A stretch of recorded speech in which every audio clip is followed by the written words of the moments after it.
Telangana municipal minister గారికి నమస్కారం.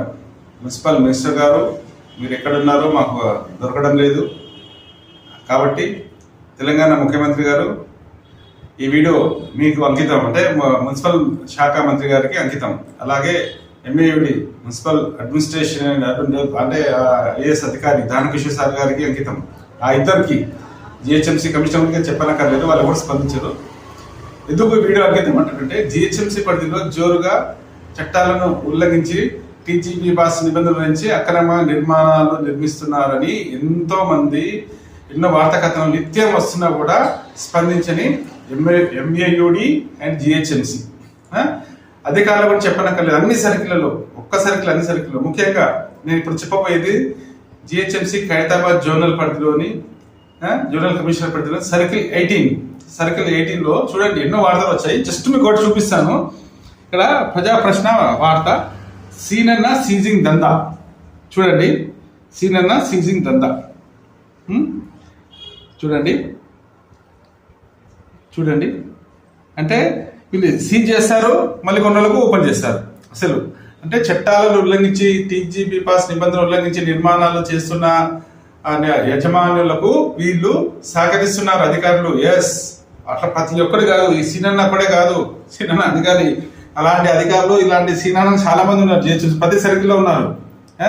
మరి ఎంఏయుడు ఏం చేస్తుంది, మరి జిహెచ్ఎంసీ కమిషనర్ ఏం చేస్తున్నారు, మరి జోనల్ కమిషనర్ ఏం చేస్తున్నారు? మరి అసలు జిహెచ్ఎంసీ ఖైరతాబాద్ జోనల్ సర్కిల్ పరిధిలో ఎన్ని అక్రమ నిర్మాణాలు గుర్తించారు, ఎన్ని సీజ్ చేశారు, వాటిని ఎలాంటి చర్యలు తీసుకున్నారు, మేము ఛాలెంజ్ చేస్తున్నాం. వాటి వివరాలు క్లుప్తంగా ప్రజలకు అందుబాటులో ఉండేలా మీరు పబ్లిక్ డొమైన్లో పెట్టండి. మేము ఛాలెంజ్ చేస్తున్నాం.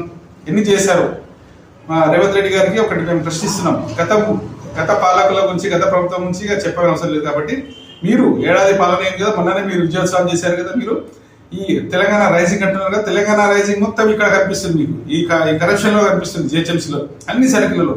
ఈ రోజు మీకు ఉదాహరణ ఇది ఒకటి, సర్కిల్ 18 గురించి చెప్తున్నాను. మొత్తం ఎన్ని అక్రమ నిర్మాణాలు వచ్చాయి, వాటి మీద ఎన్ని చర్యలు తీసుకుంటే నోటీసులు ఇస్తున్నారు అంతే. సెకండ్ నోటీస్ అంటారు, అది ఏముంటుంది. మళ్ళీ అక్కడ నిర్మాణం, గృహప్రవేశాలు, ఓపెనింగ్లు, ఆర్భాటాలు, మళ్ళీ ఆ ఓపెనింగ్లకు ప్రజాప్రతినిధులు వస్తారు, అన్ని వస్తారు.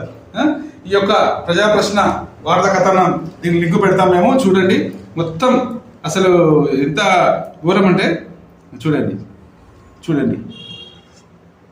కాబట్టి మున్సిపల్ శాఖ మంత్రి గారు and MAUD principal secretary Dana Kishore sir గారికి మేము విజ్ఞప్తి చేస్తున్నాము. తక్షణమే ఈ యొక్క వార్తా కథనాల మీద మీరు విచారణ చేయించండి. ఈ అధికారుల మీద మీరు చర్యలు తీసుకోండి. అసలు వీళ్ళు ఎందుకు పబ్లిక్ డొమైన్లో పెట్టట్లేదు? ఎన్ని అక్రమ నిర్మాణాలు ఉన్నాయి, ఎన్ని సీజ్ చేశారు, సీజ్ చేసినాక మళ్ళీ వీళ్ళు ఎందుకు రిలీజ్ చేస్తున్నారు, వాటికి ఎందుకు మళ్ళీ పర్మిషన్ ఇస్తున్నారు?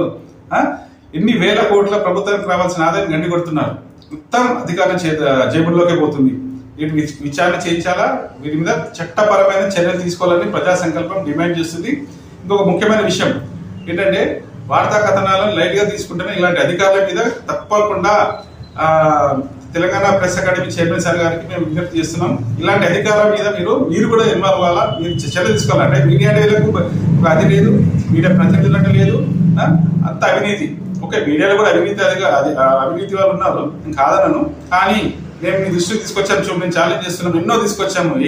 కొన్నింటినే చర్యలు తీసుకున్నారు. 99% చర్యలు తీసుకోవట్లేదు, ఓన్లీ 1%. కాబట్టి తక్షణమే మీద చర్యలు తీసుకోవాలా. Circle 18 GHMC Khairatabad zonal commissioner పరిధిలోని ఈ యొక్క కరప్షన్ గురించి, ఈ అవినీతి గురించి మేము ఇంత కరాఖండిగా చెప్తున్నాము. వీటి మీద విచారణ చేసి ఈ అధికారుల మీద చర్యలు తీసుకోవాలని ప్రజా సంకల్పం డిమాండ్ చేస్తుంది. బాపట్ల కృష్ణము, ప్రజా